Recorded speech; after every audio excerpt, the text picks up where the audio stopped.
I actually think that Mitsurugi is one of the best decks in Genesis, and nobody is really playing it right now because I think everyone has disregarded it with the fact that Mitsurugi Ritual and Prayers are both 60 points. So you can't play both in the same deck, which is kind of crazy because Mitsurugi Prayers is one of the best cards in the game right now. You contribute during the draw phase, play around Drone Lockbird, you get insane advantage from Kusanagi, bring something back, set up rank 4s. You can also trigger Mirakumo on your opponent's turn, which is the most important part of that card.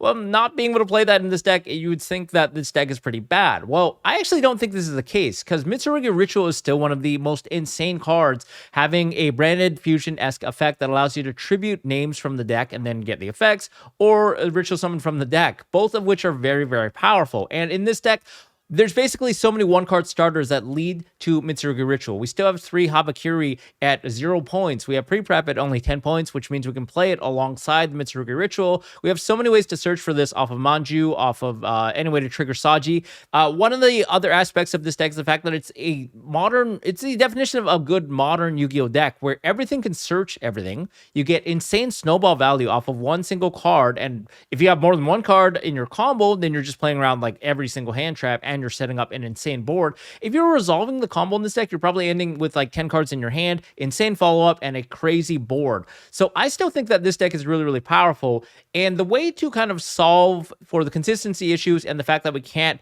play Prayers is to probably just max out on all of the good cards. So maxing out on Mirakumo, maxing out on Futsu, and maxing out on Mirror. It seems kind of bricky, but if you think about it, all we want to do in this deck is trigger one of these names in the graveyard because they all lead to Mitsurugi Ritual. And when this card resolves, we're probably winning the game. You're just getting too much value that not a lot of decks in the format can handle it. Never mind the fact that hand traps are very, very rare. So even Ash Blossom, cards like Fuwalos, Dominus Impulse, they're just not really in the format right now because all of the good decks, they have engine costs that cost a lot of points. So they can't afford to play those non-engine cards, which means that these cards are resolving even more. Now, the one card that is in the format is Drone Lockbird. Everyone is playing this card in some capacity because it only costs 5 points. But the fact that we play more engine cards means that we're probably not going to be worried about draw as much. We want to draw hands where we draw multiple of these cards. And one of the key cards that allows us to play through draw is Manju of the 10,000 hands. So a lot of players were playing this previously when the Fiendsmith stuff were in the main modern format because all you need is one ritual monster plus any way to get to Mitsurugi Ritual. And if that's our first search, that's fine. If we get drolled, we still have the activate the Mitsurugi Ritual, tribute from deck, summon out one of these guys, tribute the Serpent, then we have the Manju plus Serpent, we can go to rank 4, and on top of that, we have a ritual monster online. So that's already a lot of disruptions through draw. You've hand drift your opponent for 1, and now we have like a way to put up a rank 4, let's say like a giant hand. Also, guys, I just launched an official Mitsurugi masterclass for the modern TCG format. So if you guys want to learn how to play the deck, the combos, and how to play through hand traps, link is in the description below. There's 60 plus slides and just under 2 hours of video footage where we go over them. And I've embedded all of the dueling book replays for the combos, so definitely go check that out. So that's why I think this deck is actually really, really solid. The fact that a lot of the powerful cards don't cost points. A Pot of Extravagance, this is 0 points. I don't think it's going to be 0 for long, but for now, we might as well take advantage of it, knowing that we don't care about the extra deck in this deck. You can play Pre-Prep, obviously, insane card. You can play the Manjus. Dark Ruler was one non-engine card that I want to try in this deck because I feel like a lot of the oppressive decks, the combo decks, are very monster reliant. So just like shutting that all off is all we care about. And then as long as we're able to play, that means that we're going to be able to wipe the board with the Mirakumo. You're not really worried about removal. Like some of the other decks, you have a hard time beating those big boards, like clearing everything without like exerting your resources. But having like a Raigeki on demand, I think is really, really solid. Question that comes to mind, like how do we trigger the Mirakumo if we don't have prayers? Well, we do have obviously the Magatama, so we can either try to ritual summon something from hand. Playing this deck, you have to play differently than the modern format where you're setting up prayers and it's just free. In this deck, you kind of have to think now. So playing multiple of these names means that sometimes we want to search for a Futsu in our hand. So we have the Mirakumo on board, then we have the Magatama. Our opponent's turn, we can ritual summon the Futsu, wipe their board with the Mirakumo, and then we have the Futsu online as well. So that's something that I noticed comes up quite a bit. Obviously, using Futsu to bring back the Mirakumo from graveyard to try and wipe something is obviously very, very, very powerful as well. Other non-engine, I think Forbidden Chalice is one of the best non-engine cards in this format. I think this card should see more play. In my opinion, it's just too cheap to not play, and it's really, really good. I like this card a lot better than the other hand traps, even cards like Valor and stuff. I'm not like a huge fan of this because I realized in this format, a lot of the decks are just pure engine. All of the engines cost so much points, so everyone's just going heavy engine and less non-engine, which means that even one Veiler probably isn't going to do enough. Your opponent's still going to get to the final end board, but if you have cards like Dark Ruler or Forbidden Chalice, you can now fight back. And Chalice obviously being a card that you can set on your end board going first, I think is really, really solid. So I'm pretty sure that Chalice will probably see more play.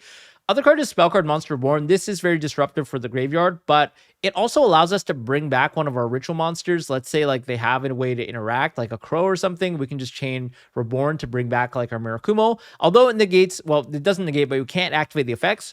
We can still tribute it with something like a Magatama, and then we can bring it back, you know, trigger the effect.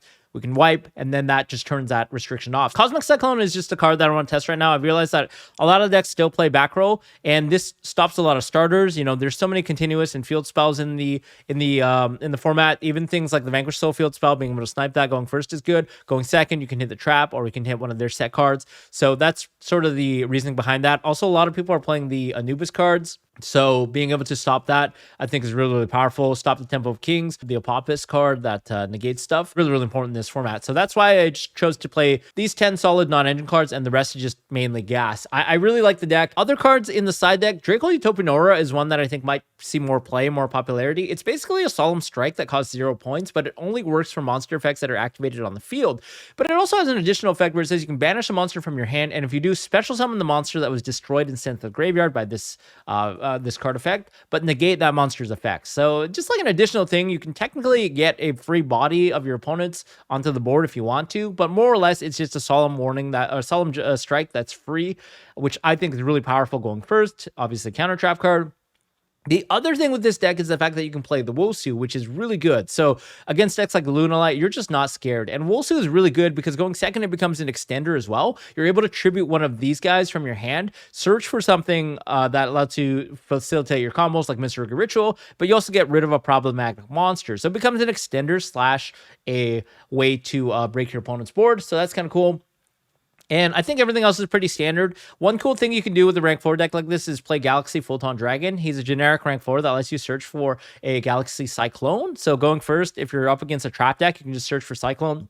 And then Cyclone destroys a set spell trap on the field, but during the next turn, you can actually banish it to pop a face-up spell trap. So you get like a 2-for-1 value, which is really, really cool that you can just tutor for it. It makes it so that matchup, I think, is a lot more free. With Ragnar Zero, also, the fact that HABAKIRI reduces your opponent's monster's attacks by 800, you just get like a free pop plus a draw. That's kind of cool. Just know that it only affects attack position monsters. So sometimes I would say Giant Hand is probably more generic. You can play an Evil Swarm Nightmare, Code Igniter just to ritual summon if you have like brick hands. So Lancelot, number 23, is a card that can potentially come up in certain end boards where you have all 3 ritual monsters on the board and you want to just overlay 2 for a generic spell trap or monster negate. Bear in mind that this card is a mandatory negate, so it has to negate the first thing that's activated. So don't activate anything once you put this card on the board. Wait for your opponent to do something, and then it has to negate the first thing. But still, it's like really solid. It's still a negate in the sense, so I think it's really valuable.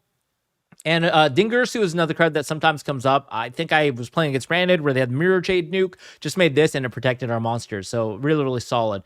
But I'll show you guys some quick combos that you can do that are specific to Genesys. So the first one, obviously, with just Ame HABAKIRI. So very, very standard. We're just going to go for Saji, add Ritual, activate Ritual, summon out the HABAKIRI, Chainlink 1. We're actually, instead of sending Serpent, we're actually going to go Aramasa plus Kusanagi. So we're going to go Chainlink 1, Kusanagi, add back Ritual, Chainlink 2, Aramasa, add a copy of the Futsu.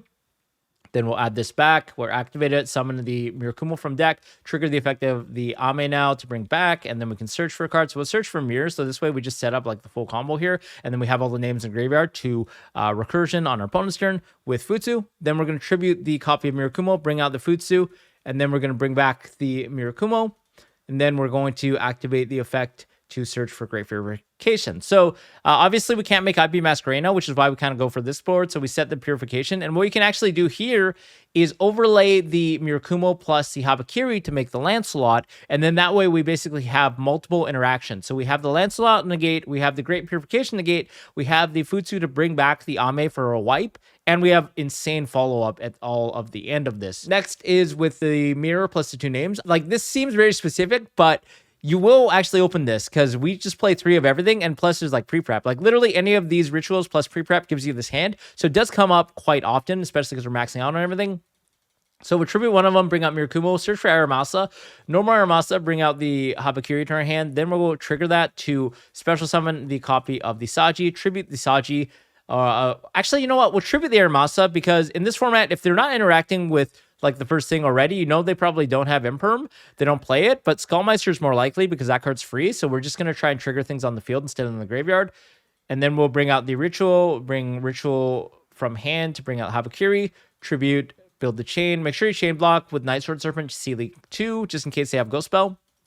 And then we contribute off the Habakiri with the Ritual, bring out Futsu. Habakiri will search for a copy of Great Purification, and then we can set the Purification, and then we can actually just make either Ragna Zero or Giant Hand. Probably Giant Hand here, we can set that up. And then in case we make Giant Hand, we can also, again, make the Lancelot here with the Mirakumo plus the Habakiri. So we basically get Giant Hand, the Lancelot, the Great Purification, that's 3 interactions already, plus you also get the Mirakumo coming back off of the Futsu for another wipe, and then we get follow-up as well off of the Purification. So I think the decks are really good. I would encourage people to try it out, see how it goes.